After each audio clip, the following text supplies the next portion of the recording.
Hi, boys and girls. I will be reading The War with Grandpa, chapters 24 and 25. We're starting on page 79. A dirty trick. I think I was finally getting a little smarter about my war with Grandpa. Perhaps I had been following the advice of friends too much, and maybe I had been telling them too much about what was going on. Babbling my head off would be more like it. So when Steve and Billy came by to play Monopoly at my house, I didn't tell them anything about the slap in the face from Grandpa. Let me tell the truth about it. I was also a little ashamed. We were all upstairs in my room, my new, horrible, and totally gross room, not my old wonderful and beautiful room. So this is where they put you, Steve said, looking around. It's not an improvement. It stinks, Billy said. I'm getting used to it, I said. Any action, Billy asked. I shook my head. The war is over, Steve said, just as I predicted. You're a loser, Billy said. He was sitting on the floor on the little braided rug in front of my bed. I liked your old room better. It was roomier. It had more light, and it didn't have a smell. Smell, I said. What smell? Don't you smell it? Billy asked. He wrinkled his nose like a rabbit and sniffed. It smells okay, I said. Steve, you don't smell anything, do you? Steve took a breath through his nose.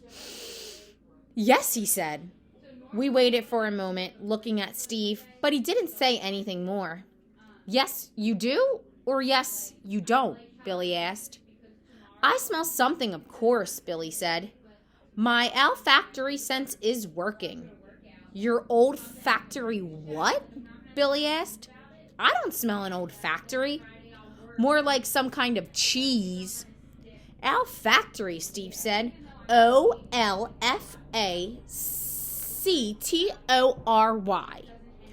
Your nose and smelling glands. Your sense of smell. Oh, Billy said. You mean you're showing off your vocabulary again? Precisely, Steve said, grinning, or indubitably, or let's play Monopoly, I said before it went any further. Sometimes Steve could be a pain in the neck, and sometimes he really teased Billy too much. I went to my toy cabinet and took out the Monopoly game. Steve sat down on the floor next to Billy. I'll be the banker, I said. Of course, Billy said. Pete is always the banker, Steve said, and he always wins. What does that mean, I said. Steve shrugged. Nothing, he said in a way that sounded like it meant a lot more than nothing. Can we just play, for Pete's sake, Billy said. I sat down on the floor with the guys and set the game down in front of me. Then I took off the cover. Then I saw something so unbelievable. I couldn't believe it. The Monopoly board was in the box all right, but nothing else was. There was no money, no playing pieces, no properties, no rules. All there was a folded piece of paper. I unfolded it. It was a note, printed with a ballpoint pen. This is what it said. Two can play at this game, but you can't play this game now. Down below, it was signed, The Old Man. Okay, chapter 25, and dirty words. Ooh. I will not put down here the actual words that Bill and Steve said.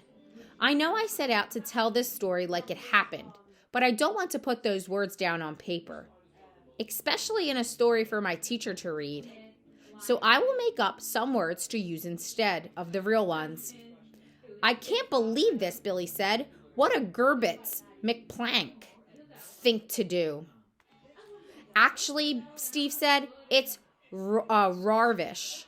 Only a McNishtop would pull a furzy trick like this, Billy said. Wait a minute, I said. And don't say that about my grandpa. I'll say what I like, Billy said. He was really mad. He's a McNishtop.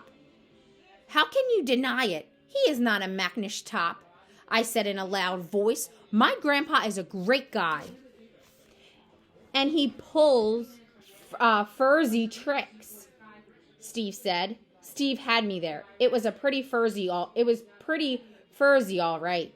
Maybe, I said, but I sure have given him a couple of reasons for it. I started this war, don't forget. Well, the guys went on and on for a while, saying some more rarvish things about Grandpa, and I defended him. It took some time for all of us to simmer down.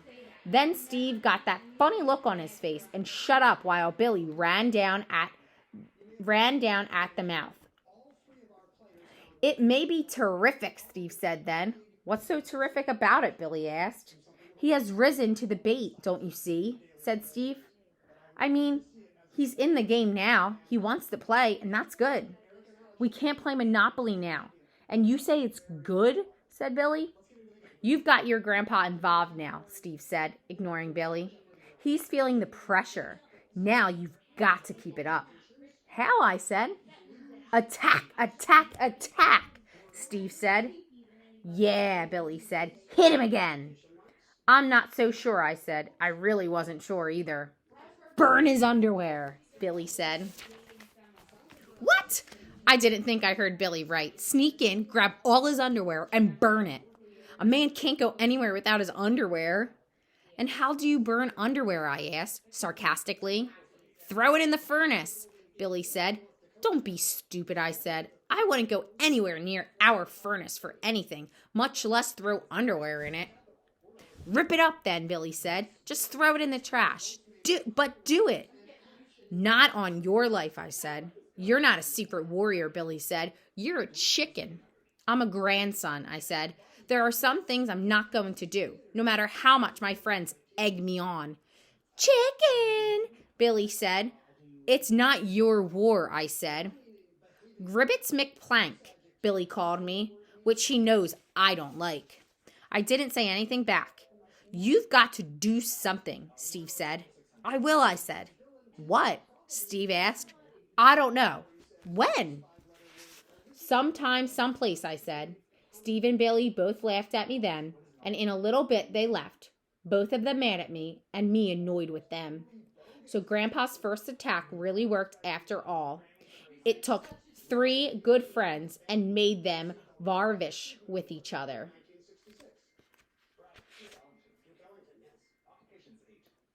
All right, guys.